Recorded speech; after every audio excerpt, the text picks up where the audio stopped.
Hello, folks. Hi. Hope everybody is really well. I am a life coach and Buddhist practitioner and a lover of metaphysics.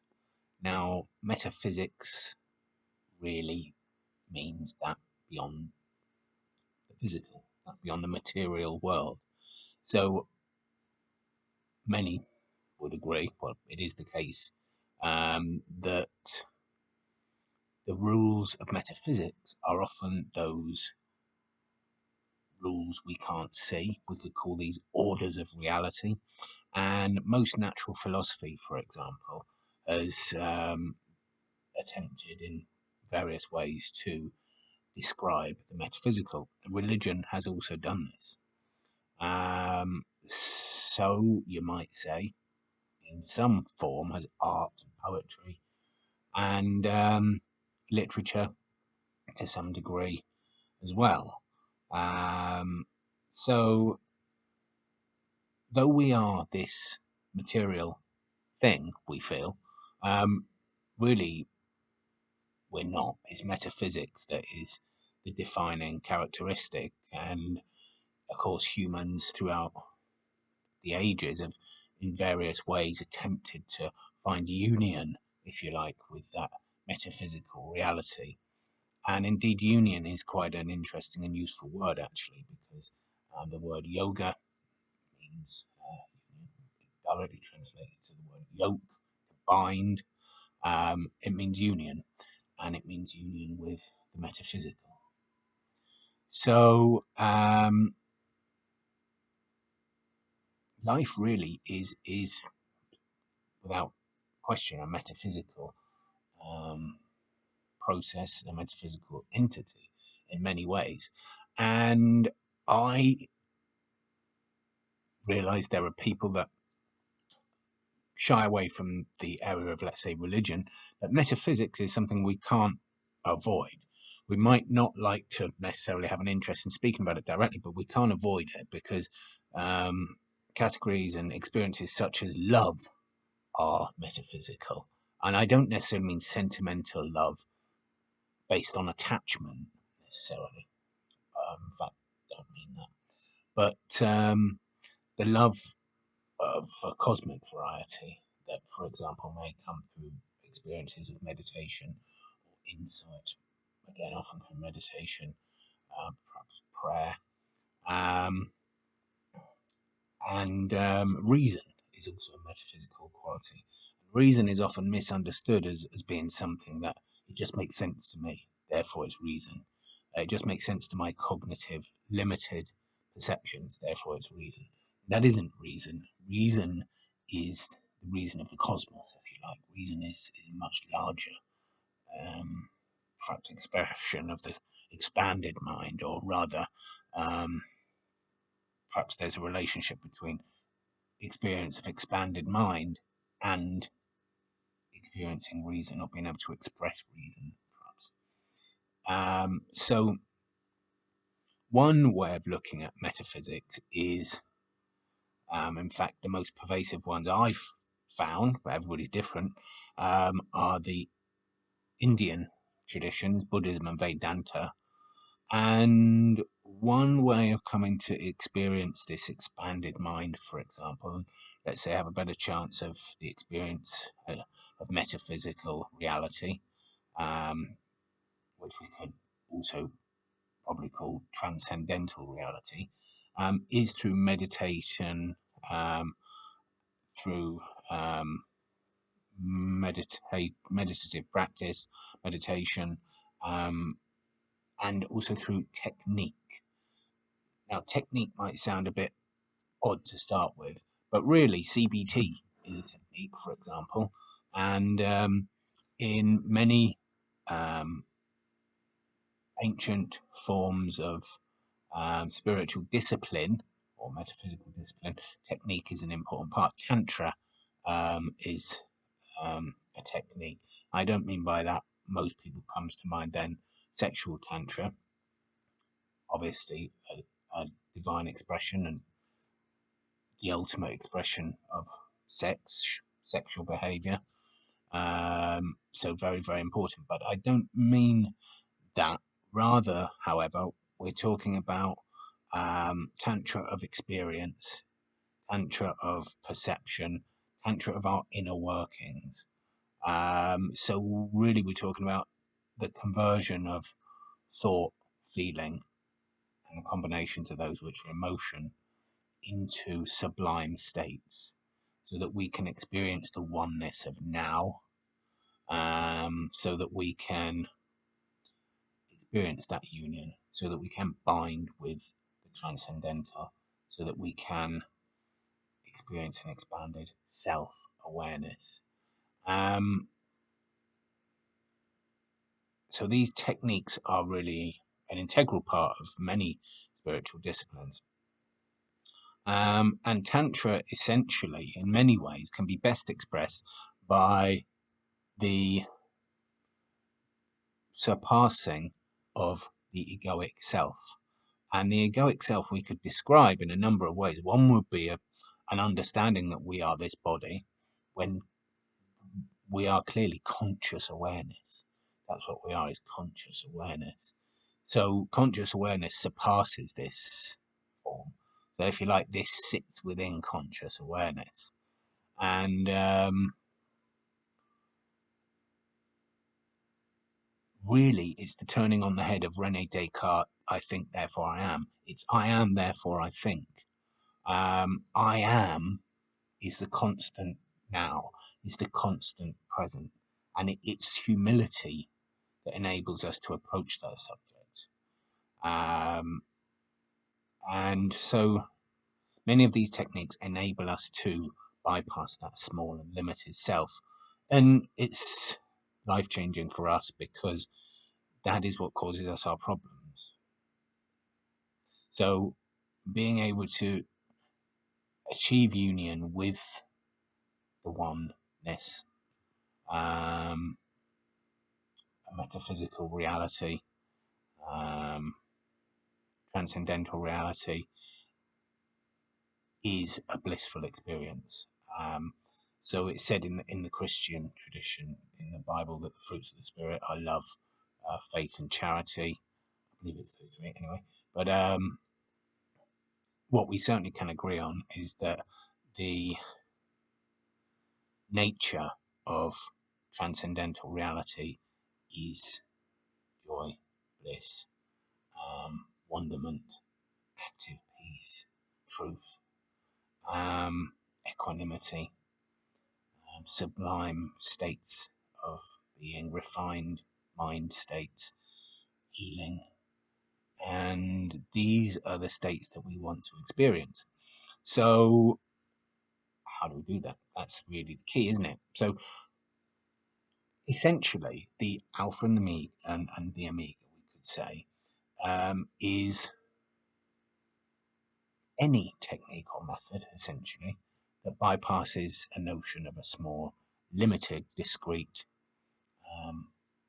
self, an egoic self. And so there are many ways to do that, luckily. And that, for just about everyone, is the pivotal moment of life change. Because it's natural when we come through life that we have an ego to start with, because we're brought into the world, and it would be very difficult to be parented if you were not an egoic identity at that time. When being parented, you're constantly given those affirmations: you are this, you are wonderful, you are amazing, all these things. Or depending on the parenting style, whichever direction that goes. But it is a you are. So it's very natural to create that, and no doubt, evolutionary terms, essential. But we will notice, many of us, inability to accept this as reality for a certain point. Many people, it's from their 20s onwards or something like that, where it can be marked by real suffering, real challenge. Can seem unending until you find a way to break through this and this we call spiritual growth. And this is a watershed moment, we could say, or a sea change. This is life changing, where we realize this small self, this egoic identity, this thing that imagines it's separate from the rest of the cosmos, doesn't exist. That really is life changing. So we can understand that through technique, or we can come to know that through technique, through compassion, through kindness. There are many what we could call non-dual practices, or practices to enable us to experience and realize the non-dual. And sometimes these practices are called self-realization, and we mustn't confuse that with the small self, the ego. What it means there is one self, self with a capital S, which is self of oneness, of one being. So we want always to find these practices that enable us to grow in these ways. And mindfulness is very much an essential, instrumental, key and practice, certainly in the Buddhist tradition. And we see, of course, mindfulness wonderfully in many secular approaches these days. Wonderfully fantastic mindfulness-based cognitive therapy, for example. And mindfulness enables us to experience the still. And from the still, we can observe non-judgmentally, dispassionately. And just doing this enables us to separate from this thing that we're constantly identified with, which is the egoic processes. So from, if you like, a jnana perspective, a gnosis perspective, this we could describe as a psycho-emotional enlightenment view, maybe. We could humbly perhaps posit that. Means to come to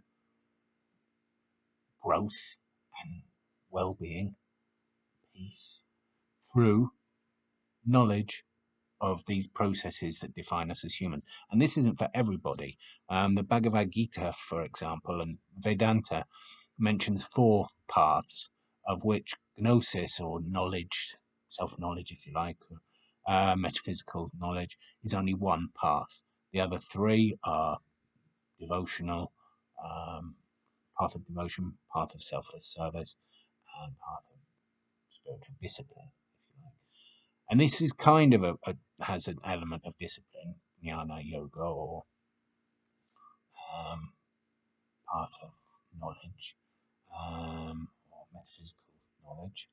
And Buddhism, I would humbly say, in many respects, falls into this category.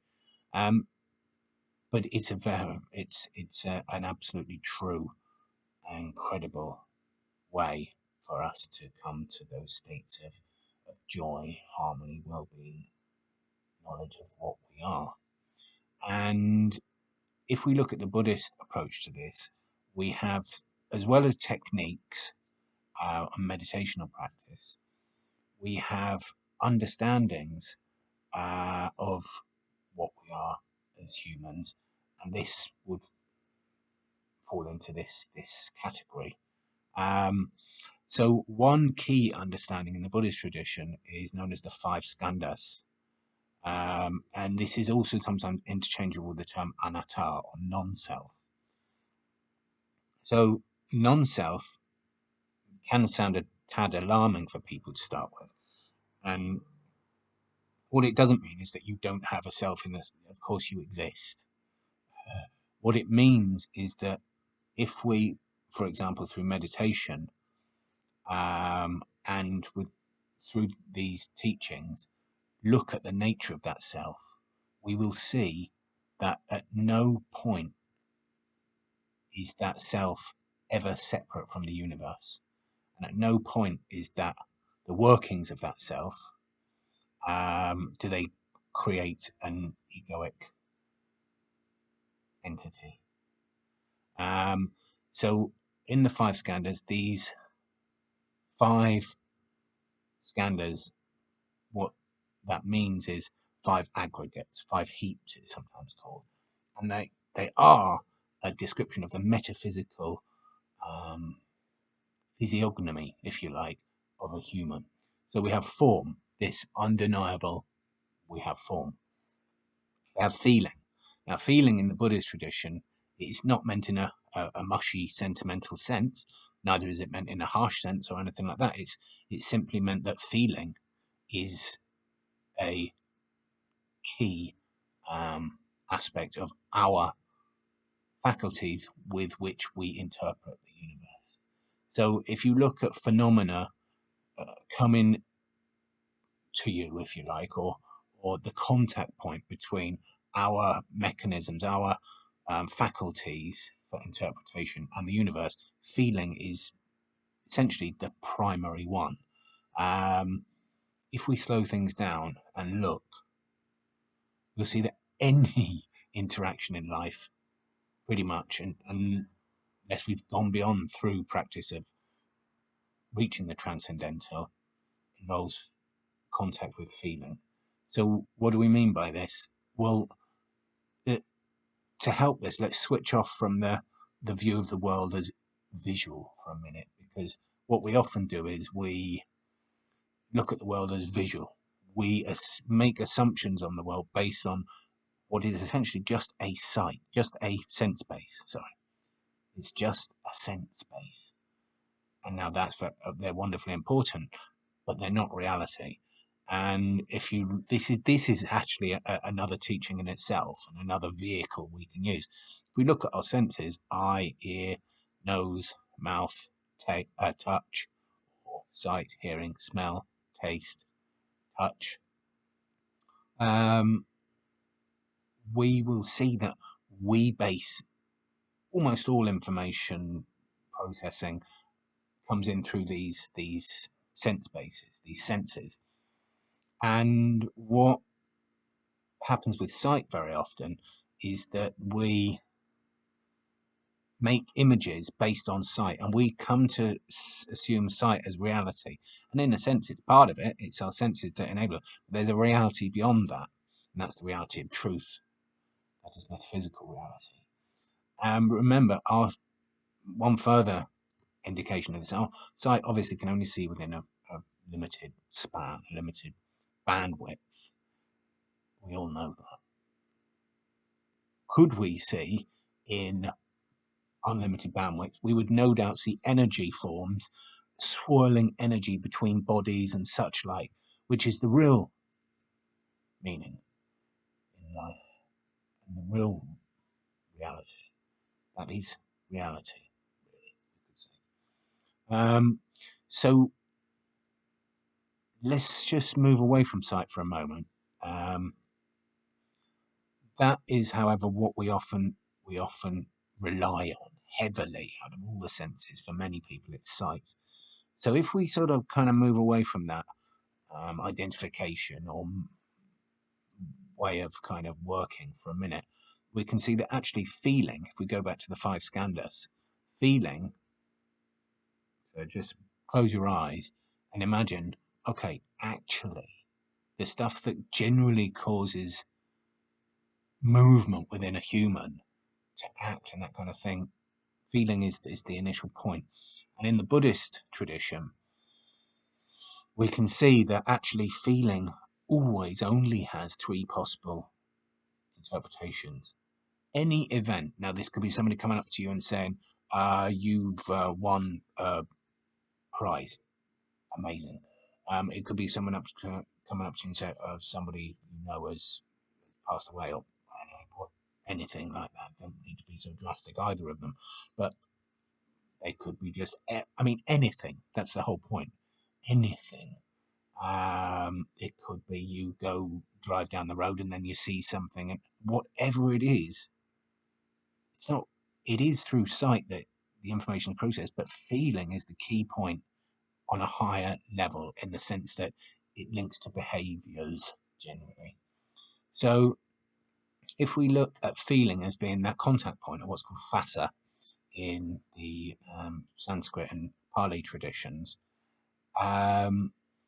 we will see that there's only ever pleasure, pain, or neutral as outcomes of contact with the universe via feeling. And if we observe feeling with mindfulness and just label feeling, we can see that it's always pleasure, pain, neutral. Pleasure, pain, neutral.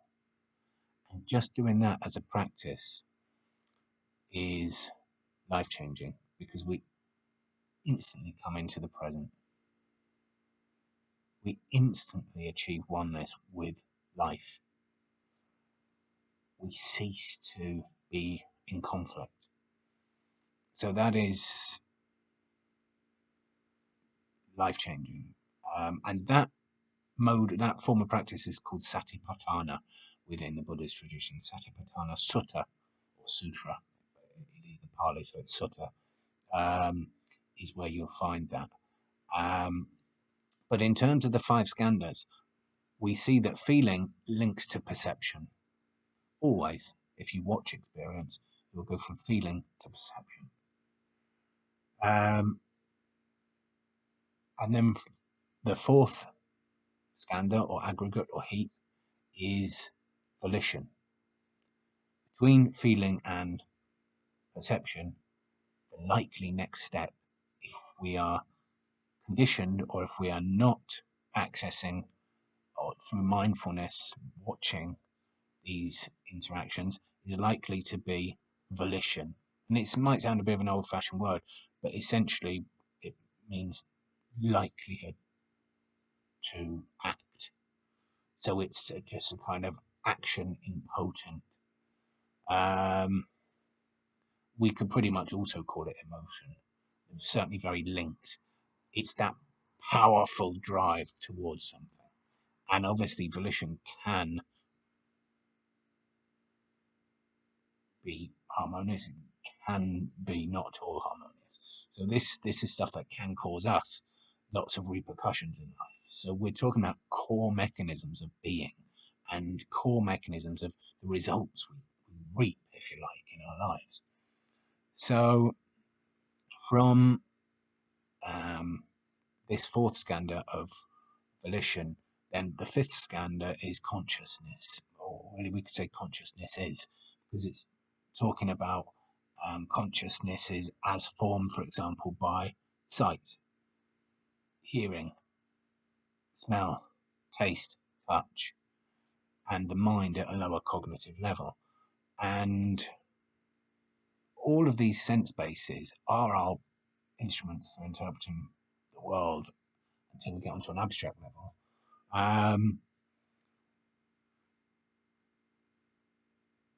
They form what we call in other disciplines like neurolinguistic programming, they form inner representations. And we identify with them all the time. But Buddhism, with this teaching the five skandhas, is saying none of those are us. Form isn't us. Form is changing all the time. This body is changing every second, millisecond. Reactions with the universe, things. It gives the impression of being lasting, but it's a complete illusion, and it's a really important one to not be deluded by, because we need to know that it is temporary.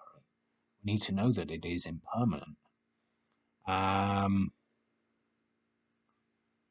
Every second, interactions, all kinds of myriad things happening. It's not us.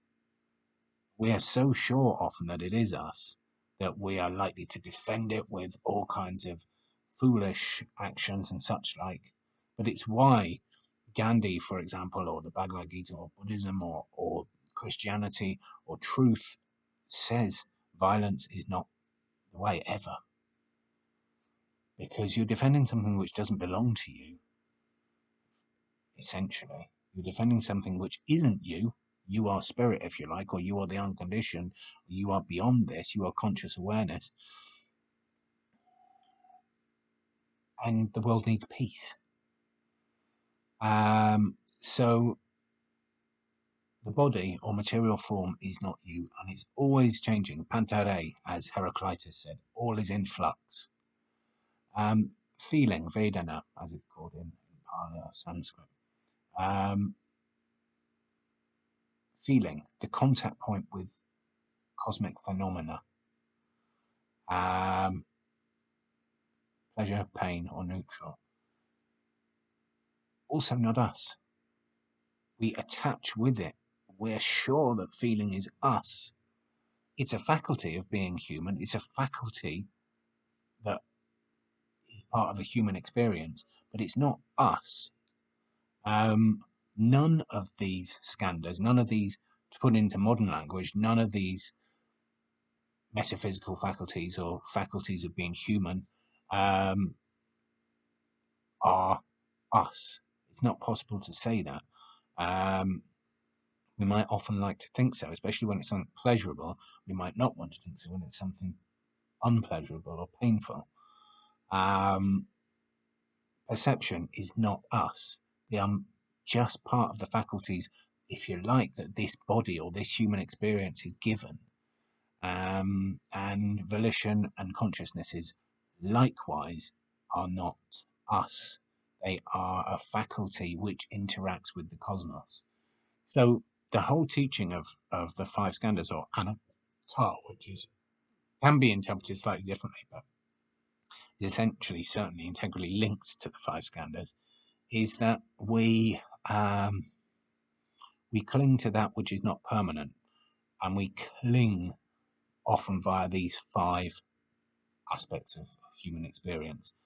When we can let go, and when we can see that though these parts of being human exist, they are separate, they do not constitute an egoic entity, we are able to experience joy, bliss, and our unbounded nature, non-self. We are not a discrete, isolated entity. So this is one teaching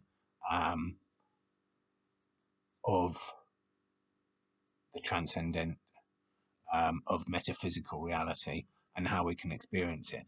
If you look at philosophers like Kant or Schopenhauer, Hegel, slightly different in a sense, but definitely metaphysical, then certainly Kant, certainly Schopenhauer, or certainly Huxley, you can see these influence of Buddhist and Vedanta influences, particularly Vedanta probably.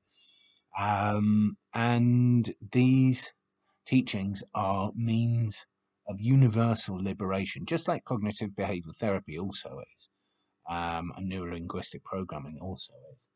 And they are ways to make our life joyful.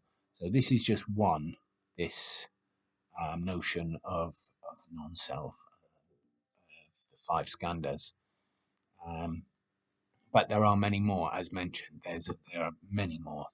Compassion is also a practice of non-duality. So we may look at another one another time. But yeah, this is my sort of metaphysical philosophy channel. If you're interested or have anything to say about that, or what you think, or express any of your own views on it or interests, please do. That'll be cool. And I look forward to hearing that. And it's all about joy. I thoroughly recommend the Buddhist practice to anyone. But of course, we all come to it through a range of different practices, whether Christian or Islam or Jewish or many others, or Aboriginal belief systems, or Taoism or Hinduism or Vedanta, or atheism, and cognitive behavioral therapy, or own experience, or many different paths. But the joy is that we can experience that expanded being. And I think through talking about it, we can help to spread that knowledge, lessen boundaries, increase the knowledge of being one human being in many senses, all with the same faculties, and all able to experience joy. So it'd be lovely to hear any views. Thank you.